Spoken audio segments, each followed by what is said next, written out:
চিন্তাধারা, দৃষ্টিভঙ্গি, মনন, বোধ আমাদের ভাবনার জগৎকে ঝাঁকিয়ে দিয়ে যায়, তার সুতীক্ষ্ণ ধারালো বক্তব্য স্বাভাবিকভাবেই পথ চিনে নিতে সাহায্য করে আমাদের।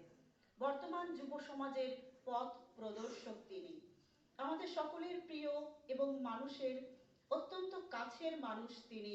যাদবপুর বিশ্ববিদ্যালয়ের বাংলা সাহিত্যের অন্যতম খ্যাতনামা অধ্যাপক আব্দুল কাফি। সকলের কাছে তিনি পরিচিত কাফিদা নামে। সকল ছাত্রছাত্রীদের গুণমুগ্ধ শিক্ষক তিনি। সাহিত্যের নানা ক্ষেত্রে তার অবাধ বিচরণ, কবিতা, প্রবন্ধ ও ভাষান্তর তার সাহিত্য চর্চার অন্যতম অঙ্গ। তিনি একজন অসাধারণ বক্তা, একজন সমালোচক তিনি। অনুবাদ জগতের উপর বিপুল পাণ্ডিত্য ধরা পড়েছে তার অনুবাদমূলক সাহিত্যগুলোর মধ্যে। দূরের মাদল, অমলিন শোলক, সুফি কবিতা, চিরাগে দয়ার দেবালয়ের চিরাগ ইত্যাদি ইত্যাদি গ্রন্থের সঙ্গে তিনি বিশেষভাবে যুক্ত। এগুলো তর্জমা করেছেন, ভূমিকা করেছেন এবং সেগুলো নিয়ে তার বিশিষ্ট আলোচনা, যা আমাদের সমৃদ্ধ করে। আজকে আমরা শুনব বক্তা আব্দুল কাফি স্যারের মূল্যবান বক্তব্য।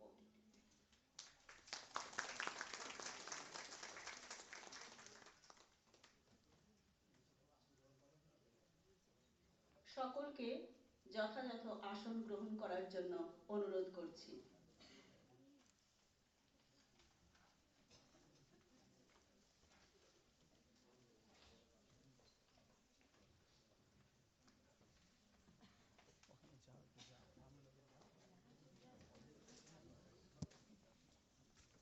আয়োজন করার জন্য এবং সেখানে আমাকে দু এক কথা বলবার জন্য আপনারা সুযোগ দিয়েছেন সেই কারণে।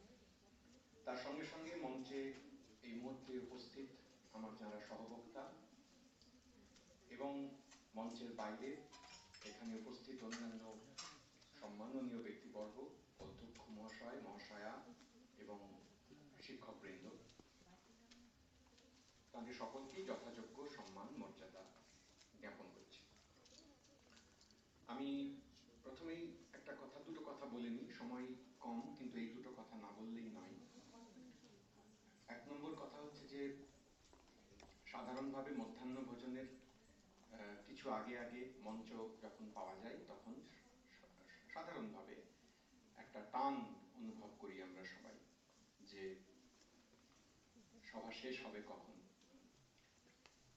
তো ফলে আমি কোনো দীর্ঘ বক্তৃতা যাকে বলে তা করব না। আমার পরে আরো দুজন অত্যন্ত গুরুত্বপূর্ণ বক্তা এখানে আছেন, তারাও আপনাদের সামনে তাদের কথা হাজির করবেন। আমরা সবাই সেগুলো উদ্গ্রীব হয়ে আছি, সেসব কথা আমরা শুনবো বলে। ফলে আমি আপনাদের প্রথমেই আশ্বস্ত করছি, খুব সংক্ষেপে 20-25 মিনিটের মধ্যে আমার কথা আমি শেষ করব। আর দ্বিতীয় যে কথাটা না বললেই নয়, সেটা হচ্ছে আমি খুবই মার্জনা চাইছি আপনাদের সবার কাছে, কারণ এবং খুবই লজ্জাবোধ করছি, সংকোচ বোধ করছি আমাকে এখানে পরিচিত করানোর সময় যেসব বিশেষণ এবং অন্যান্য শব্দ এখানে সম্মাননীয় ঘোষক ব্যবহার করলেন, সেগুলির কোনোটাই আপনারা দয়া করে সত্যি বলে গ্রহণ করবেন না। ওই পথপ্রদর্শক আরো সব কি আমি সব ভুলে গেলাম, তখন নোট করছিলাম, কিন্তু ওসব আমি কিছু নই, অতি সামান্য সাধারণ একজন বাংলার মাস্টার বলতে যা বোঝায় তাই। এবং এরকম কথা যদি কোনো কথা শুরুতেই উচ্চারিত হয় তখন খুবই একটা ভীতি, আড়ষ্টতা ইত্যাদি তৈরি হয়। আমাদের কথার বিষয় মধুসূদন। এ পর্যন্ত যারা স্বাগত ভাষণ দিয়েছেন, সূচনা ভাষণ, সূচক ভাষণ কিংবা অন্য আরো যে সমস্ত কথা এখানে উত্থাপিত হয়েছে, সমস্ত বক্তৃতাতেই আমরা খেয়াল করছিলাম যে মধুসূদনের জীবন সম্পর্কে এক ধরনের একটা হিসেব তৈরি করা, তার জন্ম, বেড়ে ওঠা, তার কাব্যচর্চা, তার ব্যাপ্তি, তার বাংলা কবিতা, বড় অর্থে সাহিত্যের জগতে তার অবদান, পরবর্তী সময়ে আমাদের এখনো পর্যন্ত তার কাছে ঋণ, তাকে কেন এখনো আমাদের স্মরণ করা দরকার, এসব নিয়ে মোটামুটি একরকম আলোচনা হয়েছে। আমি আপনাদের কাছে কার্যত মধুসূদনের 2-3টে লেখা, একটা বাংলা আর গোটা 2 ইংরেজি, এই লেখার প্রসঙ্গ উত্থাপন করব। আরো অনেক কথা বলার নিশ্চয়ই থাকবে। মধুসূদন নিয়ে কথা বলা কখনো চট করে ফুরোয় না, অনেক বিষয় বলার থাকে। তার চিঠিপত্রগুলো নিয়ে আলাদা করে আলোচনা করা যায় এবং উচিত, দরকার। তার ইংরেজি লেখা যে দুটি মাত্র প্রবন্ধ আছে, পাওয়া যায়, সেই দুটি নিয়েই স্বতন্ত্র আলোচনা হওয়া উচিত। তার ইংরেজি অন্যান্য কবিতা, সেগুলো নিয়েও কথা বলা উচিত পৃথক পৃথক ভাবে। তার গদ্য রচনা, বাংলা অনুবাদমূলক গদ্য রচনা হেক্টর পথ, যেটা কিনা আসলে ইলিয়াড মহাকাব্যের এক ধরনের অনুবাদমূলক একটা রচনা বটে। আক্ষরিক অনুবাদ নয়, কিন্তু ইলিয়াডের এক অংশের অনুবাদ। 1867 সালেই সেই অনুবাদ শেষ করে ফেলেছিলেন মধুসূদন। গোটা কাব্য শেষ হয়নি, পরে আরো কিছু করবেন স্থির করেছিলেন, কিন্তু সে পরেটা আর কখনো হয়ে ওঠেনি। ফলে অসমাপ্ত আকারে ইলিয়াডের সেই অনুবাদ বই আকারে প্রকাশিত হয় 71 সালে, কিন্তু লেখা হয়েছে তার থেকে আরো 4 বছর আগে। এই উদাহরণটা বলছিলাম, এরকম অজস্র মধুসূদনের সমস্ত সাহিত্য কৃতি তার কথা যদি আমরা বিবেচনা করতে চেষ্টা করি একসঙ্গে, ইংরেজি বাংলা মিলিয়ে, তাহলে প্রথমেই যেটা সবচেয়ে আমাদের চোখ কাড়বে সেটা হচ্ছে এই যে তার সমগ্র রচনায় এত অসমাপ্ত লেখা কেন। অজস্র লেখা, একটুখানি লিখেছেন, পরে আবার লিখবেন স্থির করেছেন, পরে আর কখনো তার কাছে ফেরা। বাংলাতেও আছে এরকম, ইংরেজিতেও আছে এরকম। একেবারে গোড়ার দিকের লেখা, গোড়ার দিকের মানে বলা যেতে পারে কবিতার জগতে মেঘনাদ বধ নিয়ে তার যে আত্মপ্রকাশ করবে, সেই আত্মপ্রকাশেরও আগে, মেঘনাদ বধ কাব্য প্রকাশিত হওয়া, লেখা শুরু করা তার আগেই কার্যত মধুসূদন দত্ত আরেকটি কাব্য, যাকে আমরা ব্রজাঙ্গনা বলে জানি, তা লিখে ফেলেছিলেন, লিখে পড়েছিলেন। 1860 খ্রিস্টাব্দের 24 এপ্রিল তারিখের চিঠিতে এই কাব্য যে, এই কবিতার অংশটুকু যে লেখা হয়ে গেছে, সে কথা তিনি স্পষ্ট করে জানাচ্ছেন, লিখে ফেলেছি একটা। কিন্তু ছাপা হচ্ছে সেই বই আকারে, পুস্তক আকারে আরো কয়েক মাস পরে, প্রায় 1 বছর পরে, 1861 সালের। 64 সালে তার দ্বিতীয় সংস্করণ হচ্ছে। তার মাঝখানে কিন্তু মেঘনাদ বধ কাব্য লেখা হয়ে গেছে, প্রকাশ হয়ে গেছে। অর্থাৎ এই যে ব্রজাঙ্গনা প্রথমে যা লিখলেন, সে কাব্য কিন্তু অসমাপ্ত। মধুসূদন নানা চিঠিতে উল্লেখ করেছেন, একাধিক চিঠিতে উল্লেখ করেছেন যে আমি পরে আরো লিখবো। এ তো কেবলমাত্র একটা সর্গ লিখেছি, একটা অংশ লিখেছি, রাধার বিরহের কাহিনী। আরো পরপর আসবে। সেই পরপর এলে কি হতো ব্রজাঙ্গনায়, যে ব্রজাঙ্গনার কেন্দ্রে রয়েছেন রাধা। রাধাকে দিয়েই বলা যেতে পারে এক অর্থে তাঁর বাংলা কবিতার এলাকায় তার যাত্রা শুরু। পুয়ার গার্ল, পুয়ার লেডি, তার জন্য তিনি ব্যথিত, কাতর। কখনো কখনো মিসেস রাধা বলে তিনি তার চিঠিতে রাধাকে সম্বোধন করেন। খটকা লাগার কথা, মধুসূদন এরকম রাধাকে মিসেস রাধা বলছেন। তার বিশেষ এক ধরনের নৈতিকতার যে বিশেষ বোধ, তার যে বিশেষ ম্যানার শিক্ষা, সংস্কৃত জগৎ থেকে দূরে অন্যদিকে ইউরোপীয় ঘরানার এক ধরনের এটিকেট, তাতে তার প্রবেশ, সেসব থেকে তিনি রাধাকেও মিসেস বলে চিহ্নিত করে ফেলেন চিঠির মধ্যে। কিন্তু আক্ষেপের কথা হচ্ছে এই যে সেই ব্রজাঙ্গনা কাব্য শেষ পর্যন্ত সম্পূর্ণ হলো না। একটি অসম্পূর্ণ কাব্য দিয়ে মধুসূদনের কবিতার জগতে প্রবেশ। তারপরে লিখলেন, নিশ্চয়ই আমরা মেঘনাদ বধ নিয়ে আমি সময় ব্যয় করব না, নিশ্চয়ই আমার পরের অন্য বক্তা যারা আছেন তারা মেঘনাদ বধ নিয়ে বলবেন, কিংবা আপনারাও যারা এখানে আছেন সকলেই মেঘনাদ বধ নিয়ে কিছু কিছু আলোচনা করেছেন, পড়েছেন। গোটা কাব্য না হোক, আমার এটা বলতে খারাপই লাগছে, কিন্তু তবুও আক্ষেপের সঙ্গে এই কথা বলে ফেলা উচিত যে মেঘনাদ বধ কাব্য যতই আমরা প্রশংসা করি, মহান, দারুণ, চমৎকার, অসম্ভব ইত্যাদি, কিন্তু মেঘনাদ বধ কাব্য আমরা কেউ পড়ি না। এখানে যারা বসে আছেন তাদেরও, শিক্ষক মশাইদের বাদ রাখছি, তাদের কথা আলাদা, কিন্তু ছাত্রদের মধ্যে যারা বসে আছেন, স্কুল কলেজের সিলেবাসে যেটুকু অংশ পাঠ্য থাকে তার বাইরে মেঘনাদ বধ কাব্য গোটা এটা হাতে গোনা অল্প কয়েকজনই পড়েছেন। এতে দুঃখ পাওয়ার বা লজ্জা পাওয়ার কিছু নেই, এরকমই হওয়ার কথা। অনেকদিন আগে জীবনানন্দ দাশ তিনি কি হিসেবে শাশ্বত বলে একটি ক্ষুদ্রাকার প্রবন্ধ লিখেছিলেন। তাতে কি হিসেবে শাশ্বত এই লেখার মধ্যে উনি ক্লাসিক কাকে বলে, চিরকালীন সাহিত্য কি, এই নিয়ে তার লক্ষণ কি, বৈশিষ্ট্য কি, এসব নিয়ে কথাবার্তা বলা শুরু করেছিলেন, লিখেছিলেন। তাতে মহাভারতের কথা আছে, কিছুটা রামায়ণের কথা আছে, দান্তের কথা আছে, পৃথিবীর নানা দেশের আরো বিভিন্ন ক্লাসিক সাহিত্যের কথা আছে।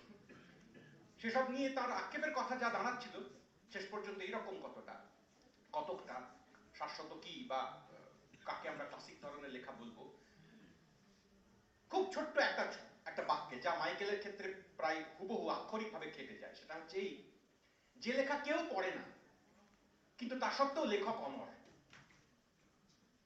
এইরকম যে লেখা, সেইটাই যেন আসলে শাশ্বত লেখার মতো। কতকটা আমাদের ক্ষেত্রে মেঘনাদ বধ কাব্য এরকম একটা ঘটনা হয়ে দাঁড়িয়েছে। মেঘনাদ বধ কাব্য শুধু কেন, মধুসূদনের অন্যান্য লেখায় আমরা কটা পড়ি, তার এত যে নাটক পড়ি, পড়ার কথা। তার চতুর্দশপদী কবিতা সিলেবাসে না থাকলে সত্যি সত্যি কেউ পাতা উল্টে এখন আমরা দেখি কবিতা হিসেবে। চলো একটুখানি কবিতা পড়ি, এই বলে কি তার বীরাঙ্গনা কাব্য আলাদা করে কেউ পড়ি? পরীক্ষায় থাকলে পড়ি, প্রবন্ধ লিখবার দরকার হলে পড়ি, সেমিনারে বলতে যাওয়ার দরকার থাকলে পড়ি, কিন্তু সাধারণভাবে পড়ি না। এই যে কথাটা আমি বলছি, এই অংশটাই কার্যত মধুসূদন দত্ত চর্চার যে বাংলার ধারা ইতিহাস, তাতে একটা খুব গুরুত্বপূর্ণ প্রবণতাকে আমি আসলে এই বক্তব্যের মধ্যে দিয়ে হাজির করতে চাইলাম। এই যে এতগুলো কথা যা আমি বলছিলাম আপনাদের কাছে, এগুলোই আমার থেকে অনেক আগে 1946 সাল নাগাদ বুদ্ধদেব বসু মাইকেল নামক একটি প্রবন্ধের মধ্যে বলবার চেষ্টা করেছিলেন। কিন্তু আমি যে আক্ষেপের সুরে বলছি, বুদ্ধদেব বসু সে আক্ষেপের সুরে বলেন। আমি বুদ্ধদেব বসুর প্রবন্ধ এবং তার কয়েক বছর বাদে 62 সালে বিষ্ণুদের আরেকটি প্রবন্ধ, মাইকেল ও আমাদের রেনেসাঁস, আরেকটি বিখ্যাত প্রবন্ধ। বুদ্ধদেব বসু এবং বিষ্ণুদেব বুঝতেই পারছেন প্রায় কাছাকাছি সময়ের দুই বিখ্যাত কবি। এদের মাঝখানে সুধীন্দ্রনাথ দত্তের কথাও এক লাইন আমি বলবো, তাঁরও মাইকেল সম্পর্কে একটা অবজারভেশন ছিল, সেটাও আমি একটুখানি একবার ছুঁয়ে যাওয়ার চেষ্টা করি। এই তিন প্রধান বিখ্যাত কবি আমাদের, বুদ্ধদেব, সুধীন্দ্রনাথ এবং বিষ্ণুদেব, এরা মধুসূদন সম্পর্কে কি ভাবতেন, কিভাবে মধুসূদনকে পড়তেন, সেটা দিয়ে আমি আসলে আমার কথা বলা শুরু করতে চেষ্টা করছি। বুদ্ধদেবের এই প্রবন্ধ যদি আপনারা পড়েন, নিশ্চয়ই পড়বেন, আশা করি আপনারা সবাই আপনাদের লাইব্রেরিতে সেই প্রবন্ধ খুঁজলেই পাবেন। বুদ্ধদেবের গদ্য সংগ্রহের মধ্যে পাওয়া যায়। আমার ধারণা একটুখানি গুগল করলে, ঘাঁটলে সেই প্রবন্ধ পিডিএফও হয়তো আপনারা পেয়ে যেতে পারেন।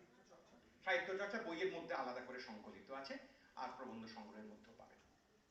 সেই প্রবন্ধে বুদ্ধদেব বসু খুবই নির্মম ভাবে, আমি খুবই কথার উপর একটু জোরই দিচ্ছি, খুবই নির্মম ভাবে মধুসূদনকে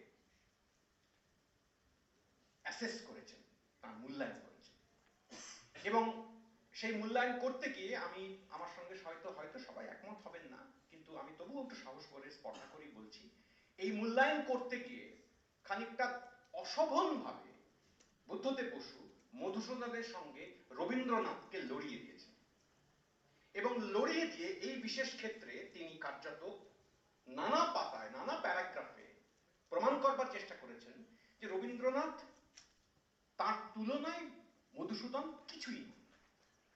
এই যে এত কথা বলা হয় মধুসূদন আমাদের সাহিত্যে ইউরোপকে এনেছেন, ইংরেজি সাহিত্যকে এনেছেন, হাজির করেছেন, আমাদেরকে শিখিয়েছেন, এসব মিছে কথা, বাজে কথা, একদম আনতে পারেন। আসলে যিনি এনেছেন তিনি রবীন্দ্রনাথ। খানিকটা যাকে ইংরেজিতে বলে অকওয়ার্ড, এই অকওয়ার্ড ভঙ্গিতেই মধুসূদনের কথা বলতে গিয়ে বারবার রবীন্দ্রনাথের পাশে তাকে দাঁড় করিয়ে তিনি একটা একটা করে মধুসূদনের সম্পর্কে যা বলা হয়, তার অবদান সম্পর্কে, সেগুলি কেন ভ্রান্ত, মধুসূদনের মেঘনাদ বধ কাব্য কেন একটি অপাঠ্য কাব্য, কেন এটা পড়া যায় না, লিখেছেন তিনি। কেউ পড়ে না। কিংবা ধরা যাক বীরাঙ্গনা কাব্য, যে বীরাঙ্গনা কাব্য নিয়ে মাঝে মাঝে আমাদের একটু আগে সূচক ভাষণে বক্তা বললেন, অন্যরাও বলেছেন, নিশ্চয়ই পরেও আরো কেউ কেউ বলবেন, বলারই কথা। সেই বীরাঙ্গনা কাব্য সম্পর্কে বুদ্ধদেব বসুর মতো অত মান্য একজন সমালোচক, অত মান্য একজন গুণী, অসামান্য মননের অধিকারী, তিনি এই বাক্যটি লিখছেন। আমি কোট করছি না, আপনাদের সামনে সময়ও কম, সব পাতা উল্টে দেখাবো না। তিনি লিখছেন কার্যত যে গোটা বীরাঙ্গনা কাব্যে একমাত্র সোমের প্রতি তারা, ওই বিশেষ পত্রটির একটি মাত্র অংশ ছাড়া, একটি দুটি বাক্য ছাড়া, বাকি গোটা বীরাঙ্গনা কাব্য সব কথাই এক, কোনো আলাদা আলাদা লোক নেই, সবাই একই কথা বলে। প্রায় সবাই কার্যত একেবারে গৃহপালিত পত্নীর মতন আচরণ করে এবং তাদের কথার মধ্যে বিশেষ কোনো তফাৎ খুঁজে পাওয়া যায় না, ফলে ও কাব্যও পড়া যায় না। আর নাটক, এক লাইনে সবকটা নাটককে খারিজ করে দিয়েছে। ও নাটক পড়া যায়, অপাঠ্য। কৃষ্ণকুমারী, পদ্মাবতী। অমিত্রাক্ষর নিয়ে দু কথা বলেছেন, হ্যাঁ এটা একটা কৃতিত্ব বটে, অমিত্রাক্ষর একটা ছন্দ তিনি এনেছেন, কিন্তু সেও খানিক গাজোয়ারি করে চাপানো। রবীন্দ্রনাথের হাতে দেখুন অমিত্রাক্ষর কিরকম চমৎকার ডানা মেলেছে বলে রবীন্দ্রনাথের অমিত্রাক্ষরের উদাহরণ দিয়েছেন পাশে। বরং বলেছেন যে ওই অন্তমিল নেই, অন্তানুপ্রাস যাকে বলে সেইটা নেই, অমিত্র অক্ষর না বলে আসলে মধুসূদনকে কৃতিত্ব দেওয়া উচিত যে কারণে খানিকটা, যে তিনি আসলে বইয়ে দিয়েছেন। ফলে অমূল্যধন মুখোপাধ্যায়ের কথা অনুসরণ করে বুদ্ধদেবের কথা অমিত্রাক্ষর নামটাই কার্যত বাতিল করে বলা উচিত অমিতাক্ষর, অমিত অক্ষর। এই হচ্ছে সাধারণভাবে বুদ্ধদেব বসুর মূল্যায়ন মধুসূদন দত্ত সম্পর্কে। এবং এক্ষেত্রে তিনি সুধীন্দ্রনাথ দত্তের সাক্ষ্য ব্যবহার করেন। সুধীন্দ্রনাথ এরকম ভাবেন, সুধীন্দ্রনাথ তো সত্যি সত্যি মধুসূদন সম্পর্কে খুব বিরাট কোনো ধারণা করতেন তা নয়। এবং আরো মজার কথা, খুবই ইন্টারেস্টিং কথা, এইটা বলি আমি বুদ্ধদেবের অ্যাসেসমেন্টের কথা শেষ করব, সেটা হচ্ছে এই বলতে গিয়ে কার্যত যে কথাটা আমরা বহুবার অনেক সময় বলি শুনি, সবসময় যে ঠিক বলি তা নয়, আমার নিজেরও একটুখানি সন্দেহ আছে রবীন্দ্রনাথ প্রসঙ্গে, রবীন্দ্রনাথের মধুসূদনের মূল্যায়ন প্রসঙ্গে।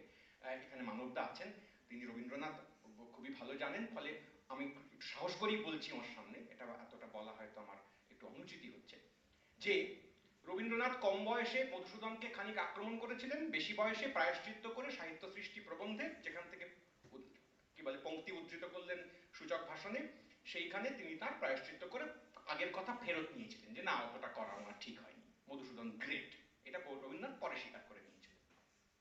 কিন্তু কার্যত বুদ্ধদেব যেটা করছেন এই প্রবন্ধের মধ্যে, বুদ্ধদেব দেখাচ্ছে যে না, রবীন্দ্রনাথের কম বয়সের কথাগুলি ঠিক কথা ছিল, বরং বেশি বয়সে উনি একরকম কোন রকমে আচ্ছা আগের কবি সম্পর্কে খারাপ কথা বলবো, লোকে কি বা বলবে, আচ্ছা দুটো ভালো কথা বলে দিই, কতকটা এইরকম ভঙ্গিতে উনি পরের কবিতায়, পরের প্রবন্ধে, ওই সাহিত্য সৃষ্টিতে খানিকটা এরকম বাক্য ব্যবহার করেননি, কিন্তু পারসেপশনটা কতকটা এরকম খানিক ম্যানেজ করার চেষ্টা করেছিল। রবীন্দ্রনাথ ওই অতি কম বয়সে মধুসূদন যে মূল্যায়ন করেছিলেন সেইটাই ঠিক মূল্যায়ন ছিল, অসার। এবং এইটা করতে গিয়ে সাহিত্য চর্চা বইয়ের মধ্যেই, এই বইয়ের পরের কোন সংস্করণে, 46 সালের প্রবন্ধটিতে ছিল না, পরে সংস্করণ যখন হয়, যখন খানিক মার্জনা করেন, তাতে বুদ্ধদেব বসু এডওয়ার্ড টমসনকে উদ্ধৃত করেন। উদ্ধৃত করে বলেন, আমি সম্প্রতি শুনেছি, যখন এই প্রবন্ধ প্রথম লিখেছিলাম তখন জানতাম না, পরে জেনেছি যে এডওয়ার্ড টমসনের সঙ্গে এক ব্যক্তিগত আলাপচারিতায় রবীন্দ্রনাথ নাকি বলেছিলেন, এডওয়ার্ড টমসন লিখছেন, যে তিনি মনে করেন, অর্থাৎ রবীন্দ্রনাথ মনে করেন, যে মধুসূদনের তেমন কিছু ক্ষমতা ছিল না, একটা ডিকশনারি ছিল ওনার সঙ্গে, উনি নানা রকম শব্দ জোগাড় করতেন, সেই শব্দ জোগাড়ের ক্ষমতা তাঁর প্রবল ছিল, সেগুলো উনি করেছিলেন, কিন্তু যাকে বলে কবিতা সেইটা তাঁর তেমন হয়নি। এডওয়ার্ড টমসনের সঙ্গে এই ব্যক্তিগত আলাপচারিতার কথা এডওয়ার্ড টমসনকে উদ্ধৃত করে বুদ্ধদেব বসু লিখছেন। এই একই ঘটনার কথা প্রমথ চৌধুরীও মনে করেন। 1919-এ প্রমথ চৌধুরী মধুসূদন সম্পর্কে যা বলেন তাতেও কতকটা এই ধাঁচই খুঁজে পাওয়া যায়। ফলে এটা একটা ঘরানা। মধুসূদন দত্তের রচনা যেহেতু আমরা পড়ি কম এবং পড়তে ভালো লাগে না, তার আসল কারণ হচ্ছে মধুসূদন শেষ পর্যন্ত এইরকম একটি প্রায় একই ধাঁচের বম্বাস্টিক সমস্ত শব্দ দিয়ে একটা বিলিতি জিনিসপত্র গাজোয়ারি করে বাংলা ভাষায় চাপানোর চেষ্টা করেছিলেন, তার ফলে ভেতর থেকে আসলে কিছুই হয়নি। রবীন্দ্রনাথের সঙ্গে তুলনায় তিনি কোথাওই দাঁড়াতে পারেন না, এমন একটি ধারণার কথা মধুসূদন সম্পর্কে বলার একটা রেওয়াজ আছে।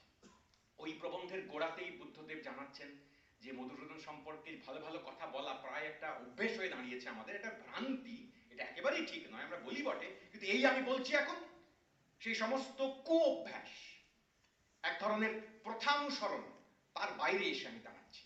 এই প্রবন্ধ লেখার কয়েক বছর পরে 62 সালে বিষ্ণুদে তিনি আরেকটি প্রবন্ধ লেখেন। আমি সেই প্রবন্ধের বিস্তারিত, যেমন এত সময় নেই আমি ফলে এই প্রবন্ধের কথা পুরোটা বলতে পারবো না, তবে এইটুকু আমি বলতে পারি যে বিষ্ণুদের এই প্রবন্ধ যেন বুদ্ধদেব বসুর এই প্রবন্ধের একটা উত্তর আকারে পড়া যেতে পারে। যদি আপনারা কখনো সময় সুযোগ করেন তাহলে দুটো প্রবন্ধ পাশাপাশি রেখে পড়লে প্রায় সমকালীন দুই কবি মধুসূদনকে কিভাবে গ্রহণ করেন বা করেন না, তার মূল্যায়ন কি করে করেন, সেইটা সম্পর্কে একটা খুব চমকপ্রদ ধারণা আপনাদের হবে।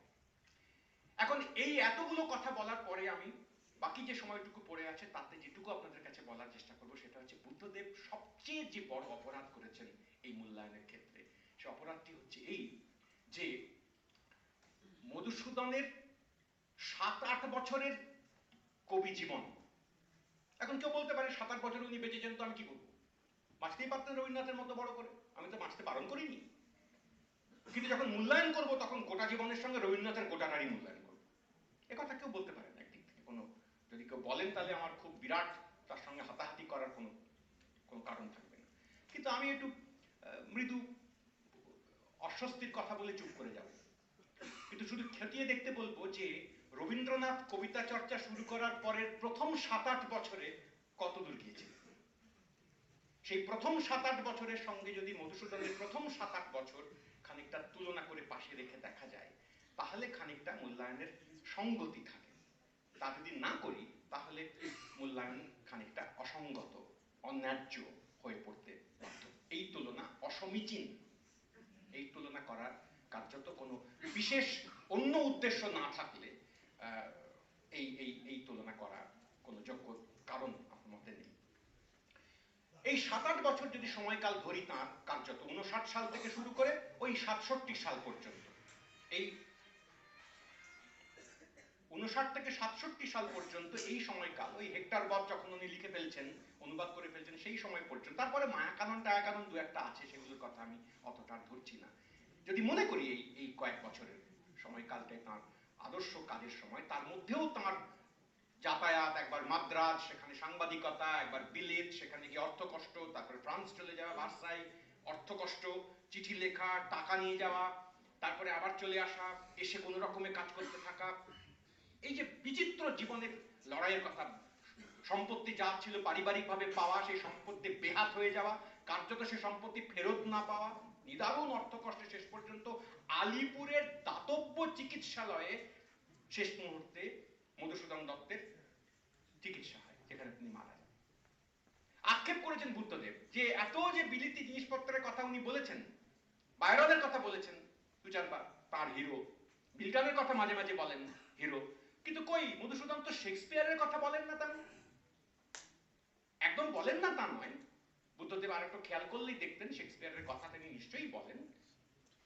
বায়রন বা মিল্টনের মতন যে উচ্ছ্বাসপূর্ণ কিংবা বীরত্বের আইকন তার কাছে বেশি মোহময় বলে মনে হয়, শেক্সপিয়ার ততটা মোহময় বলে মনে হয় না, শেক্সপিয়ার অনেক বেশি ভ্যারিড এবং শান্ত অপেক্ষাকৃত এদের তুলনায়, আর তার কার্যকলাপের ঢং শেক্সপিয়ারের অনুগামী অনুসারী নয়, ফলে সেই কারণে শেক্সপিয়ারের কথা তত বেশি বলে না। কিন্তু মধুসূদনের জীবন চরিতের লেখকের কাছ থেকে এ খবর আমরা পাচ্ছি যে মৃত্যুর ঠিক আগের মুহূর্তে মৃত্যুশয্যায় বসে শুয়ে মধুসূদন যে কয়েকটি লাইন বিড়বিড় করে নাকি আওড়েছিলেন, টেপ রেকর্ডার নেই, মোবাইল ক্যামেরা নেই, ফলে সত্যি আওড়েছিলেন কিনা প্রত্যক্ষ জানবার কোনো উপায় নেই, ওই স্মৃতি কথা যারা লিখেছেন তাদের কাছ থেকে তাদের উপরই ভরসা করতে হবে।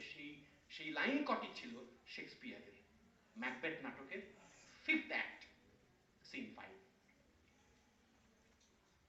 যেখানে ওই out brief candle, life is but a walking shadow, a poor player that struts and frets his hour from the stage and then is heard no more, এই যে বিখ্যাত ম্যাকবেথের লাইন, সেইগুলি কার্যত মধুসূদনের জীবনের শেষ মুহূর্তের সঙ্গী ছিল। ফলে শেক্সপিয়ার তাঁর ক্ষেত্রে ছিল, কিন্তু এটা নেই কেন, এটা কখনো সৎ সমালোচনার, সৎ মূল্যায়নের মাপকাঠি হতে পারে না।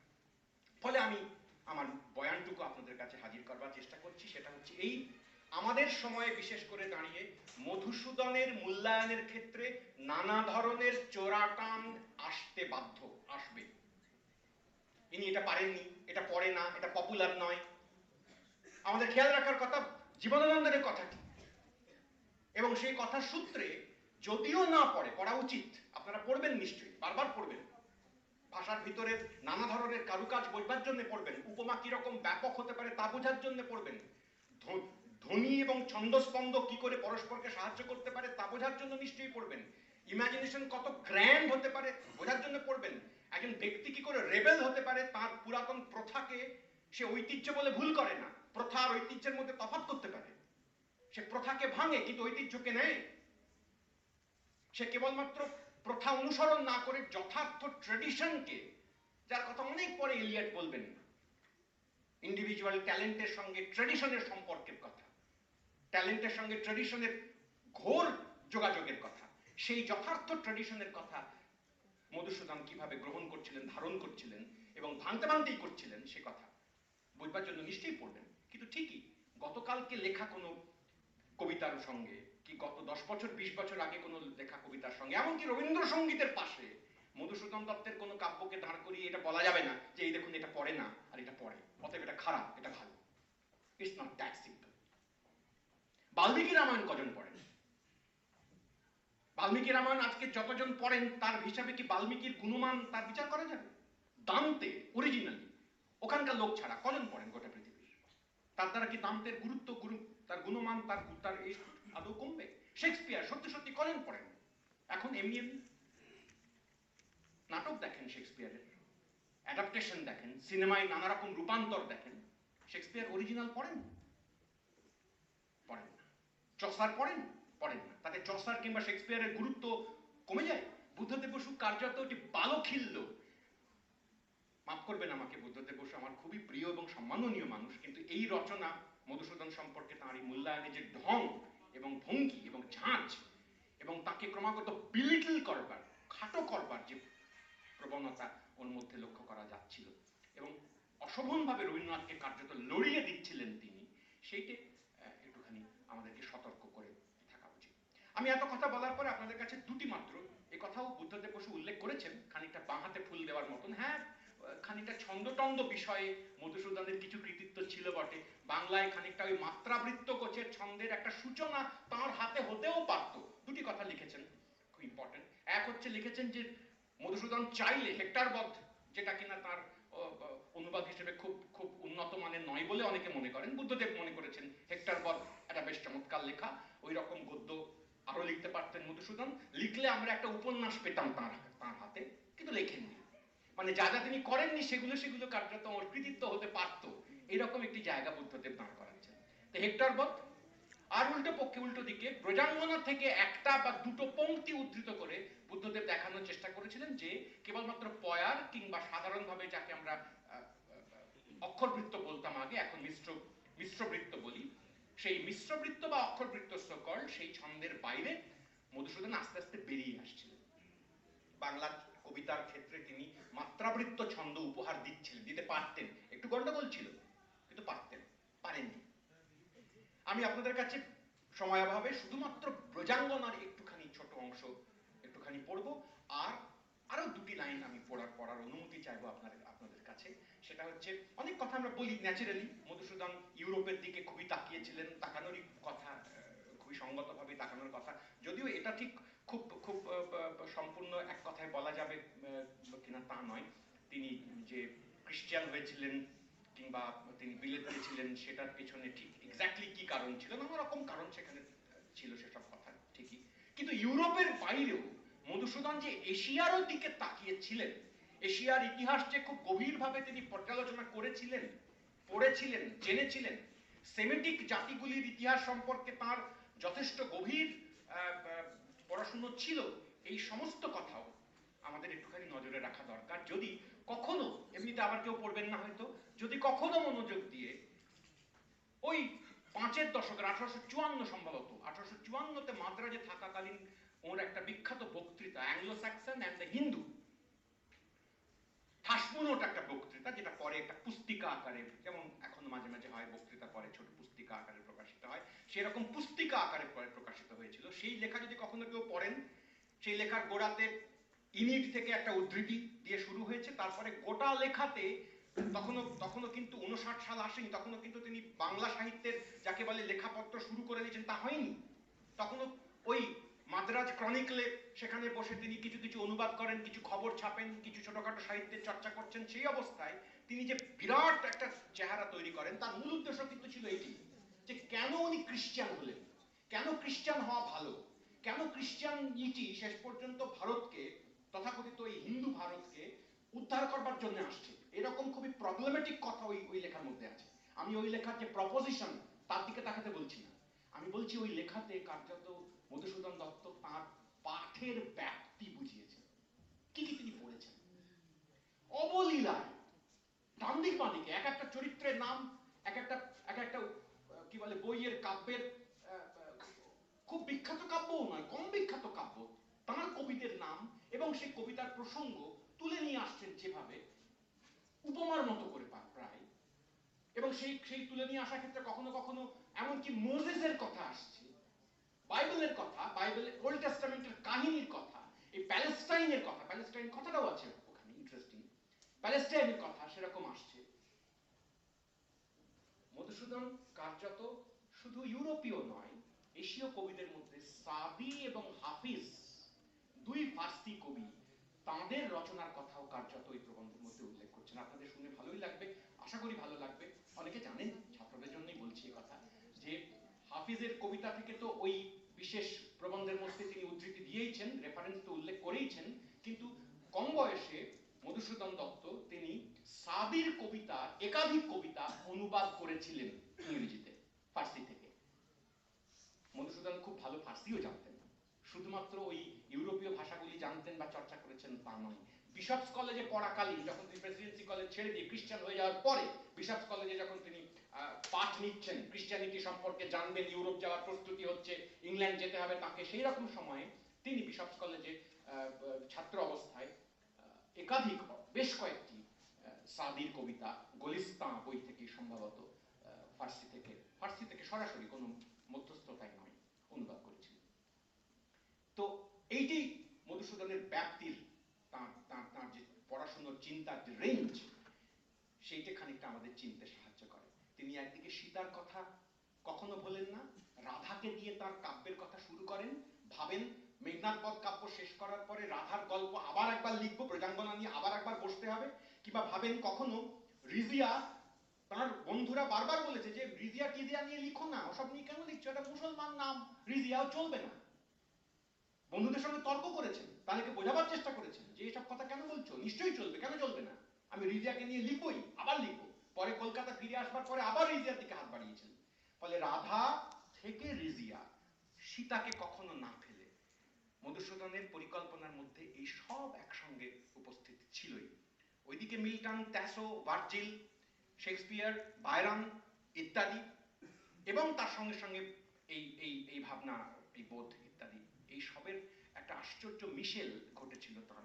আপনাদের মনে পড়বে নিশ্চয়ই